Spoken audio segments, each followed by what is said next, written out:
नमस्कार साथियों, मैं हूं Pramod Kumar Kandwal, intensive spiritual path से। ये फ्रेज आपने कई बार सुना होगा, भजन भी है इनके ऊपर। भगवान भक्त रहे नहीं कभी अकेला। परमात्मा का जो भक्त होता है, जो ईश्वर के सुमिरन में रहता है, वो कभी भी अकेला नहीं रहता। अकेला कैसे रह सकता है? उसके साथ तो परमपिता परमात्मा है ना। लेकिन यदि हम इस भक्ति की बात को थोड़ी देर के लिए छोड़ दें और एक आम व्यक्ति की बात करें कि क्या भक्त अकेला नहीं रहता, तो क्या संसारिक व्यक्ति अकेला रहता है? नहीं। संसारी व्यक्ति तो कभी भी अकेला रह ही नहीं सकता। पहले ही उसके पास दुनिया भर की भीड़ है, दोस्तों की, मित्रों की, रिश्तेदारों की, भाई बहन बंधुओं की, ऑफिस में, समाज में, नगर में, खेल में, कूद में, मैदान में, पार्क में। भीड़ ही भीड़ है, 24 घंटे वो उसी में बिजी रहता है। और तो और इतना ही नहीं, अब चाहे वो भक्त की बात करें, चाहे हम संसारी की बात करें, कोई भी ऐसा हो नहीं सकता जो भीड़ में नहीं रहता। भक्त भी भीड़ में रहता है, भक्त भी अकेला नहीं रहता। लेकिन यही थोड़ा समझने वाली बात है। भक्त का भी शरीर है, संसारी व्यक्ति का भी शरीर है, और हमारे शरीर के अंदर जो 50 लाख करोड़ कोशिकाएं हैं, उनसे भी ज़्यादा हमारे शरीर के अंदर जीवाणु हैं, कीटाणु हैं, विषाणु हैं।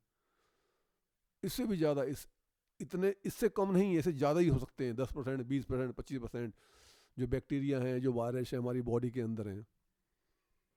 और इसके अलावा फिर चाहे वो संसारी है, चाहे वो भक्त है, जीव भी सबके अंदर है, जिसे हम जीवात्मा कहते हैं। और सबके अंदर परमात्मा भी है।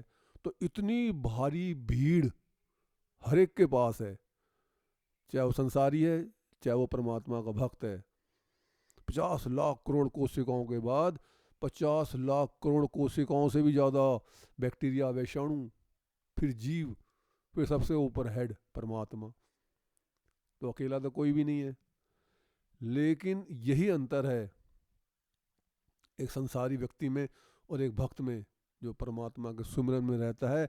वो इतनी बड़ी भीड़ में होने के बावजूद भी अकेला रहता है। ऐसा नहीं है कि संसारी के पास संसार की भीड़ एक्स्ट्रा है, भक्त के पास भी है एक्स्ट्रा। वो भी तो परिवार में रहता है। कितने लोग हैं जो जंगल में जाकर संन्यास धारण करके रहते हैं? तो भक्त भी तो परिवार में ही रहता है, उसके तो भाई बहन, माता पिता, सास ससुर हैं। वो भी तो ऑफिस में कहीं काम करता होगा, दुकान में, वो भी तो अटेंड करता है बाकी लोगों को। लेकिन इन सब के बावजूद भी वो भक्त अकेला रहता है। अटैच रहते हुए भी डिटैच रहता है। ये उसकी खासियत उसको भक्ति भाव में बना के रखती है। ये बड़ी इंपॉर्टेंट बात है। और ये जो उसका अभ्यास है, इसी को भक्ति कहते हैं। भक्ति कोई अलग किसी कोर्स करने का नाम नहीं है। सबके साथ रहते हुए भी अलग रहना, वो जो मंजिल मानव जन्म में हमें मिली है प्राप्त करने के लिए, उसके कांस्टेंट रिमेम्बरेंस में रहना, उसको हमेशा लगातार लक्ष्य के प्रति जागरूक रहना, यही अभ्यास है और यही भक्ति है। लेकिन हम ऐसा कर नहीं पाते। 99% से ज़्यादा लोग ऐसा कर नहीं पाते। वो संसार से अटैच रहते हैं। क्यों? क्योंकि वो पहचान नहीं पाता कि हमसे गलती हो क्यों रही है, हम अकेले क्यों नहीं रह पाते हैं। ये अगर इसको एनालाइज करें तो उनको अकेला रहना आ जाएगा। वो अकेले सिर्फ इसलिए नहीं रह पाते कि वो सबसे कुछ ना कुछ एक्सपेक्टेशन रखते हैं। चाहे वो माता पिता ही क्यों नहीं है, चाहे पत्नी बच्चे ही क्यों नहीं है, दोस्त में से रिश्तेदार, जहाँ जहाँ वो अटैच हैं, ऑफिस, दुकान, दफ्तर, वो हर जगह से एक्सपेक्टेशन रखते हैं। वो उनके साथ रहें, जो काम उन्हें करना है, मिलना है, जुलना है, बोलना है, करें। लेकिन एक्सपेक्टेशन ना रखें तो फिर वो उनके साथ रहते हुए भी अकेले रहेंगे। ये सबसे बड़ा फंडा है। तो हम अपने आप को आइडेंटिफाई नहीं कर पाते कि हमसे गलती हो कहाँ रही है, हम मोह में फंस कहाँ रहे हैं। धृतराष्ट्र अकेला नहीं था महाभारत काल में, हम सब धृतराष्ट्र हैं। और वो मोह जो उसने, धृतराष्ट्र ने किया, लाखों करोड़ों लोग कट गए, विधवा हो गए, घर बर्बाद हो गए, देश बर्बाद हो गया। उस मोह की वजह से वही गलती हमसे हो रही है कि अंतर सब वो उस धृतराष्ट्र में, हमारे धृतराष्ट्र होने में एक ही है कि उसने लोगों को मरवाया, हम अपने आप को मार रहे हैं।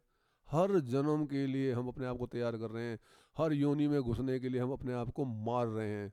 हम खुद अपने बड़े सुसाइड करने वाले सुसाइड बम्बर हैं। हम हैं एक्चुअल में सुसाइड स्क्वाड, जो बम बांध के घूम रहे हैं। संसार का बम हमने बांध के रखा हुआ है अपने लिए। वो जैसे ही फटेगा, जैसे ही मरेगा शरीर ये, अगला फिर दोबारा बम तैयार हो जाएगा दूसरी योनि में जाने के लिए। यही चलता, यही चल रहा है। तो ये गलती हम अपने अंदर पहचान लेते हैं तो फिर हमें अकेले रहना भी आ जाता है। हम दुख तो महसूस करते हैं, लेकिन दुख को दूर करने का साधन नहीं करते।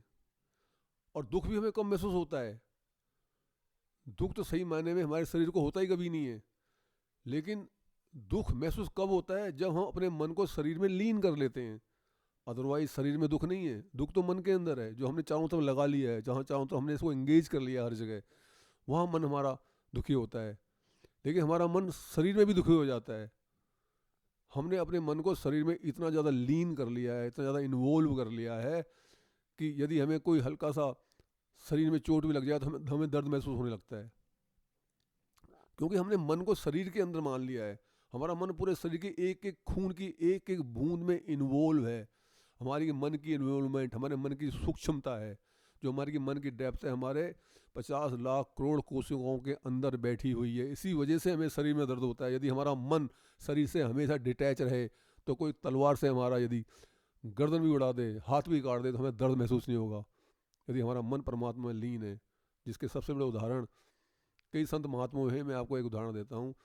सिखों के 5वें गुरु अर्जुन देव जी, जब उन्हें गर्म तवे पे बिठाया गया, उनके ऊपर गरम गरम रेत फेंकी गई, तो जो उन्हें देख रहे थे वो रो रहे थे, उन्हें कष्ट हो रहा था। लेकिन अर्जुन देव के चेहरे पे जरा भी सिकन नहीं थी। क्यों?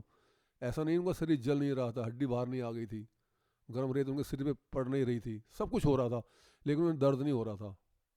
क्यों? क्योंकि उनका मन तो शरीर के साथ अटैच था ही नहीं। उन्होंने अपने मन को उसमें परमपिता परमात्मा के भीतर लीन कर लिया। परमात्मा के ध्यान में अपना ध्यान उन्होंने वहाँ लगा लिया, तो उन्हें दर्द ही नहीं महसूस हुआ।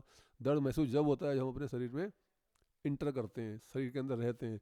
आपने बचपन में महसूस किया होगा, जब हम खेलते थे, फुटबॉल खेलते थे, क्रिकेट, जो कुछ भी खेलते थे, चोट लग जाती थी, हमें पता ही नहीं चलता था, क्योंकि हमारा पूरा ध्यान उसमें खेल में होता था। लेकिन जब रात को हम सोते थे तब मम्मी से कहते, मम्मी यहाँ दर्द हो रहा है, वहाँ दर्द हो रहा है, क्योंकि हम खेल से फ्री हो गए हैं, हमारा मन दोबारा शरीर में आ गया है। तो फिर दर्द हमें वहाँ पे महसूस होता था। यदि हम वही स्थिति जो हमारा खेल के मैदान में उस समय थी वही रखें, तो हमें शरीर में चोट लगते हुए भी, खून बहते हुए भी, कटा हुआ महसूस होते हुए हमें दर्द नहीं होता। तो शरीर में भी दर्द जब महसूस होता है जब अपने मन को हम शरीर के अंदर लीन करते हैं। तो यही भक्ति है, जब हम परमपिता परमात्मा के अंदर अपने को पूर्ण रूप से लीन कर लेते हैं, उसके ध्यान में रहते हैं, उसके सुमरन में रहते हैं, उसके जाप में रहते हैं, तो दुनिया का कोई भी दुख हमें विचलित नहीं कर सकता। तो परमात्मा के साथ 24 घंटे रहने से भक्त इसी वजह से अकेला नहीं होता, वो हमेशा दुकेला होता है। परमात्मा साथ में है, भी जीव साथ में, जो जीव है परमात्मा के अंदर, जो जिसकी वजह से हम लोग बोलते हैं, वो जीव ही तो है, साथ में परमात्मा है। तो जब जीव परमात्मा से इन्वॉल्व रहता है तो वो शरीर में रहते हुए भी शरीर में नहीं रहता, वो विदेही कहलाता है, जनक जी की तरह, और अपनी मंजिल में पहुंच जाता है। शरीर छोड़ने से पहले वो उसको इनाम के रूप में एक अलग से परमपिता परमात्मा और से सर्टिफिकेट मिलता है, और फिर प्रभु उसको अपने घर में बुला लेते हैं, और वो सही मायने में उसी को कहते हैं बैकुंठ धाम वासी। यदि आपको ये संदेश ज्ञानवर्धक तथा उपयोगी लगता है तो आप वीडियो को लाइक, कमेंट, शेयर तथा चैनल को सब्सक्राइब भी कर सकते हैं, ताकि आगे आने वाली सभी वीडियो का नोटिफिकेशन आपको मिलता रहे। गुरु भगवान सबका कल्याण करें।